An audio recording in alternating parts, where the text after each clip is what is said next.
علیکم۔ سہاگ رات کو میرا شوہر غصے سے بولنے لگا کہ بیڈ پر بنا سفید چادر بچھائے سہاگ رات نہیں مناؤں گا۔ اس کو میرے کنوارے پن کا ثبوت چاہیے تھا جو میں پہلے کھو چکی تھی۔ میں نے لاکھ بہانے بنائے لیکن اس نے بیڈ کی چادر بدل کر سفید چادر بچھا دی۔ اور پھر میرا نام ماجدہ ہے اور میں بہت ہی زیادہ خوبصورت تھی۔ اپنی بہنوں میں سب سے زیادہ میری کمر پتلی اور میرے بال لمبے اور گھنے تھے اور مجھے اپنے حسن پر ایک خاص غرور تھا۔ میری رنگت دودھ جیسی سفید تھی اور جب میں چلتی تھی تو لوگ خود کو میری طرف دیکھنے سے روک نہیں پاتے تھے۔ ایک دن کی بات ہے، میں چھت پر کپڑے دھو رہی تھی۔ دھوپ ہلکی سی تیز تھی، پانی سے بھیگی ہوئی میری چوٹی پیٹھ سے لگ رہی تھی اور میں خاموشی سے اپنا کام کر رہی تھی کہ اچانک میری طرف ایک پتھر آیا۔ میں چونک گئی مگر اس پتھر کے اوپر کاغذ لپٹا ہوا تھا۔ میرا دل تیزی سے دھڑکنے لگا۔ میں نے ارد گرد دیکھا تو سامنے والی عمارت کی چھت پر ایک لڑکا کھڑا تھا۔ وہ میری طرف دیکھ کر مسکرا رہا تھا اور پھر وہ آہستہ سے پلٹا اور چلا گیا۔ میں نے اپنے ہاتھ کے کپڑے ایک طرف رکھے اور وہ کاغذ کھولا۔ اس پر ایک نام لکھا ہوا تھا، شہزاد، اور اس کے ساتھ ایک نمبر بھی لکھا ہوا تھا۔ یہ پہلا موقع نہیں تھا کہ کسی نے میری طرف اپنا نمبر پھینکا ہو۔ لوگ اکثر ایسا کرتے رہتے تھے لیکن اس بار کچھ مختلف تھا۔ وہ لڑکا مجھے اچھا لگا تھا۔ اس کی آنکھوں کی چمک، اس کی شرارتی مسکراہٹ اور اس کا اعتماد مجھے اپنی طرف کھینچ رہا تھا۔ میں نے وہ نمبر اپنے دل کی ایک دھڑکن کے ساتھ موبائل میں محفوظ کر لیا۔ رات کو سب سو گئے تو میں نے موبائل اٹھایا اور اسے میسج کیا۔ میں نے اسے سخت لہجے میں لکھا۔ یہ کیا حرکت تھی، لیکن اس نے اپنے لفظوں کے ذریعے ایسا جادو کیا کہ میرا غصہ لمحوں میں ختم ہو گیا۔ ہم اتنی دیر تک باتیں کرتے رہے کہ وقت کا پتہ ہی نہ چلا۔ 2 گھنٹے گزر گئے مگر لگتا تھا ابھی ابھی گفتگو شروع ہوئی ہے۔ اسی رات ہماری دوستی کی بنیاد پڑی۔ اس کے بعد ہم روز بات کرتے تھے۔ میں صبح اٹھتی تو میرا پہلا خیال شہزاد ہوتا۔ وہ بھی میری طرح بے چین رہتا۔ ہماری باتوں کے بغیر دن گزارنا ممکن نہیں رہا تھا۔ ایک رات اس نے کہا، میں آپ کے محلے میں ہی رہتا ہوں، آپ کو آتے جاتے دیکھتا تھا اور مجھے آپ سے محبت ہو گئی ہے۔ میں نے اس کی بات سن کر دل میں ایک نرم سی سرسراہٹ محسوس کی اور میں نے جواب دیا، تم بھی مجھے اچھے لگنے لگے ہو۔ اب ہماری دوستی ایک نئے موڑ پر آ گئی تھی۔ اگلا قدم یہ تھا کہ ہم ایک دوسرے سے ملتے اور بے اختیار ہماری قربت بڑھنے لگی تھی۔ ہم دونوں ایک دوسرے کے اتنے قریب آ گئے تھے کہ اب جدائی کا تصور بھی دل کو تکلیف دینے لگا تھا۔ میرے گھر کا ماحول بہت کھلا ہوا تھا، کوئی کسی پر زیادہ روک ٹوک نہیں کرتا تھا۔ ہمارے گھر میں بھائی کوئی نہیں تھا، ہم 5 بہنیں تھیں، ایک حقیقی بھائی بھی نہیں تھا، اس لیے ہمارے سامنے بولنے کی اس میں ہمت نہیں ہوتی تھی۔ بابا زیادہ تر گھر سے باہر رہتے تھے، ان کا زیادہ تر وقت کاروبار میں گزرتا تھا۔ امیرہ دن بھر گھر کے کاموں میں مصروف رہتی تھی، اس لیے میرے آنے جانے پر کسی نے کبھی زیادہ نظر نہیں رکھی۔ جب میرا دل چاہتا میں کسی دوست سے ملنے کا کہہ دیتی یا بازار جانے کا بہانہ بنا لیتی اور سیدھی شہزاد کے پاس چلی جاتی۔ اب ہمارے ملنے کے دن عام ہو چکے تھے، ہفتے میں 1-2 بار ہم لازمی ملتے تھے۔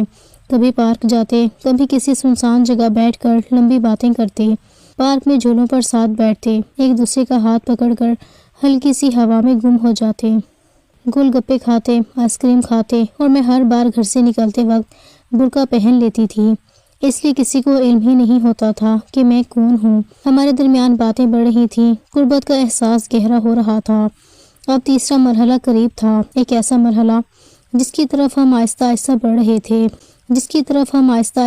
رہے تھے اور دونوں یہ سمجھ رہے تھے کہ شاید یہ بھی آسان ہو جائے گا۔ ایک دن شہزاد نے مجھے بتایا کہ اس کا ایک دوست ہے جس کی فیملی ایک شادی پر گاؤں گئی ہوئی ہے اور اس کے گھر کی چابی شہزاد کے پاس ہے۔ اس نے دھیرے سے کہا، اگر تم چاہو تو ہم دونوں وہاں مل سکتے ہیں۔ میرے دل میں ایک لمحے کو جھجک پیدا ہوئی مگر محبت نے میرا دامن پکڑ لیا تھا۔ میں پہلے ہی اس کے جادو میں گرفتار تھی، اس لیے میں نے آہستہ سے ہاں کر دی۔ پلان بنایا گیا۔ میں نے ایک دن پہلے ہی گھر میں بتا دیا کہ ہمارے ایک رشتہ دار کے گھر قرآن خوانی ہے اور میں 8 گھنٹے بعد واپس آؤں گی۔ میں نے اپنی ایک سہیلی کو بھی تیار کر لیا تھا کہ اگر گھر والے پوچھیں تو کہہ دینا کہ میں گھر پر ہی ہوں، باتھ روم میں ہوں یا کسی کام میں مصروف ہوں۔ میری سہیلی نے ہنستے ہوئے کہا، تم سچ میں محبت میں پاگل ہو چکی ہو۔ میں نے دل میں مسکرا کر سوچا شاید میں واقعی ہو چکی تھی۔ اگلے دن میں پورے اعتماد کے ساتھ گھر سے نکلی، برقع پہنا ہوا تھا اور دروازہ بند ہوا تو ایک عجیب سی خاموشی چھا گئی۔ شہزاد نے نرمی سے مجھے دیکھا اور بولا، کیا تم مجھ سے شادی کرو گی؟ میں اس سوال کی بالکل توقع نہیں کر رہی تھی۔ میں حیران رہ گئی تھی، مگر دل کے اندر خوشی کی لہر دوڑ گئی۔ مجھے لگا جیسے کسی نے مجھے دنیا کی سب سے بڑی خوشی دے دی ہو۔ میں نے سر جھکا کر ہاں کہہ دی۔ اس لمحے میں خود کو دنیا کی سب سے خوش نصیب لڑکی سمجھ رہی تھی، اور اسی خوشی کے زیر اثر ہم دونوں ایک ایسی حد کے قریب پہنچ گئے جسے پار کرنا نہیں چاہیے تھا۔ ہم نے وہ قدم اٹھا لیا، لیکن وہ لمحہ ہمارے لیے محبت اور یقین کا لمحہ تھا۔ ہمیں لگ رہا تھا جیسے ہم ایک دوسرے پر پورا بھروسہ کر سکتے ہیں۔ مجھے کوئی خوف نہیں تھا، مجھے یقین تھا کہ شہزاد میرے ساتھ ہے، اور میں اس سے زیادہ کچھ نہیں چاہتی تھی۔ گھر والوں کو تو بالکل علم نہیں تھا کہ میری زندگی میں کوئی اور آ چکا ہے۔ میری عمر بھی شادی کی تھی اور میں سب بہنوں میں بڑی تھی، اس لیے گھر والے میرے لیے رشتے ڈھونڈنے لگے تھے۔ امی روز کسی نہ کسی بات پر اشارہ کرتی تھی کہ اب تمہارا گھر بسانا ہے، لیکن میں ان سب سے الگ اپنی دنیا میں رہ رہی تھی۔ مجھے لگتا تھا کہ شہزاد ہی میرا مستقبل ہے اور ایک دن سب کچھ ٹھیک ہو جائے گا۔ ایک دن امی نے بہت سنجیدگی سے کہا، آج رشتے والے آ رہے ہیں، تیار ہو جانا۔ میں اندر تک کانپ گئی تھی، مگر حالات ایسے تھے کہ انکار کرنے کی ہمت ہی نہیں تھی۔ میں خاموش رہی۔ میں تیار بھی ہو گئی، اور جب وہ لوگ آئے تو میں ان کے سامنے جا کر بیٹھ بھی گئی۔ انہوں نے مجھے دیکھا، سوال کیے، باتیں کی، اور پھر کہہ دیا کہ انہیں میں پسند آ گئی ہوں۔ سب کچھ اتنی تیزی سے ہوا کہ میں خود بھی حیران رہ گئی تھی۔ مجھے لگا کہ اب میں شہزاد کو بتاؤں گی، وہ غصے میں پھٹ پڑے گا، وہ کہے گا کہ سب کچھ طے بھی کر لیا، تم لوگوں نے مجھے تو بتایا بھی نہیں۔ مگر ایسا کچھ بھی نہیں ہوا۔ جب میں نے اسے بتایا تو وہ بالکل عام سا رہا۔ اس نے کہا کہ اچھی بات ہے، رشتہ آیا ہے، شادی کر لو۔ میں نے جیسے اپنی ساری سانسیں کھو دیں۔ میں تو تم سے محبت کرتی ہوں۔ اس نے بڑی بے حسی سے کہا کہ محبت تو مجھ سے ہی کرتی ہو، لیکن شادی تو کسی اور سے کرو گی، میں تو تم سے شادی نہیں کر سکتا۔ مجھے یوں لگا جیسے کسی نے میرا وجود پتھر بنا دیا ہو۔ میں نے پوچھا، کیوں؟ اس نے سخت لہجے میں کہا، جس لڑکی کے تعلق کسی اور سے پہلے سے بن چکے ہوں، اس سے کون شادی کرتا ہے؟ اور اب تم میں ایسا کیا ہے جس کے لیے میں تم سے شادی کروں؟ کوئی تجسس نہیں رہا۔ میرے اندر جیسی آگ لگ گئی تھی۔ میں اس کی باتوں کو سمجھ ہی نہیں پا رہی تھی۔ وہ مجھے گرانا شروع ہو گیا تھا۔ اس نے کہا، تم خود میرے پاس آئی تھی، میں نے تو تمہیں کبھی زبردستی نہیں کہا، میں تمہیں اٹھا کر نہیں لے گیا تھا اس گھر میں، اور ایک بار نہیں، ہم 2-3 بار بھی ملے تھے۔ تو اب یہ باتیں مجھے کیوں بتا رہی ہو؟ جو ہونا تھا وہ ہو گیا، اس رشتے کو یہیں ختم کرتے ہیں۔ تم میرا نمبر ڈیلیٹ کر دو، میں بھی تمہارا نمبر ڈیلیٹ کر دیتا ہوں، تم شادی کر لو۔ مجھے ویسے بھی ابھی کوئی شادی کا ارادہ نہیں ہے۔ اس کے لہجے میں احساس نام کی کوئی چیز باقی نہ تھی۔ وہ اس سب کو ایسے لے کر چل رہا تھا جیسے کوئی کاروبار تھا جو اب بند ہو گیا ہو، اور اب اپنا فائدہ اٹھا کر ایک دوسرے سے دور ہو جانا ہو۔ میری تو زندگی تباہ ہو رہی تھی، لیکن اسے کوئی فرق ہی نہیں پڑ رہا تھا۔ اس نے مجھے چھوڑ دیا، میرے پاس کہنے کو کچھ نہیں تھا۔ میں پتھر کی طرح وہاں سے پلٹی اور گھر آ کر بیٹھ گئی۔ گھر میں داخل ہوتے ہی سب نے میرے چہرے کی طرف دیکھا، لیکن میں رو بھی نہیں سکی۔ میرے اندر آنسو باقی ہی نہیں رہے تھے۔ غصے اور دکھ کے ملے جلے احساس میں نے کہہ دیا کہ ہاں، مجھے یہ لڑکا پسند ہے، وہ لڑکا جس کا رشتہ آیا تھا، وسیم اس کا نام تھا۔ امی نے میرا چہرہ دیکھا اور آہستہ سے کہا، بیٹا، یہ لڑکا مجھے تھوڑا غصے والا لگ رہا ہے، لگتا ہے طبیعت سخت ہے۔ مگر میں نے ان کی بات سنی ہی نہیں۔ میں دنیا کے سب سے بڑے دھوکے کے بعد خود کو بے قیمت محسوس کر رہی تھی، اور مجھے لگا شاید اب یہی سب کچھ میرا نصیب ہے۔ چند دن ایک زندہ لاش کی طرح زندگی گزار رہی تھی، کسی بات پر ہنس نہیں سکتی تھی، کسی پر رونق بھی نہیں رہتی تھی۔ نکاح کا دن آیا تو میں نکاح نامے پر دستخط کرتے ہوئے خود کو ایسے محسوس کر رہی تھی جیسے میں کوئی اور ہوں، جیسے میرا وجود کہیں پیچھے رہ گیا ہے۔ لیکن سب کچھ ہو گیا، اور میں ایک نئی زندگی کے لیے رخصت بھی ہو گئی۔ دن گزرے اور شادی کے بعد پہلی رات آ گئی جب مجھے بتایا گیا کہ آج میری سہاگ رات ہے۔ اس لمحے جیسے کسی نے میری آنکھوں سے پردے ہٹا دیے۔ میں ادھورے ہوش میں تھی، ایک دم جیسی کوئی تیز روشنی اندر تک اتر گئی، لیکن اب کچھ بدلا نہیں جا سکتا تھا۔ اب میں اپنے کمرے میں بیٹھی تھی، سرخ جوڑا مجھ پر بھاری ہو رہا تھا، ہاتھ کانپ رہے تھے، اور میں اپنے شوہر وسیم کا انتظار کر رہی تھی۔ اب مجھے وہ تمام باتیں یاد آ رہی تھیں جو میں نے ابھی تک وسیم سے سنی تھیں۔ دل کے اندر ایک عجیب سا خوف اور بے چینی چھا گئی تھی۔ وسیم واقعی بڑا غصے والا انسان تھا۔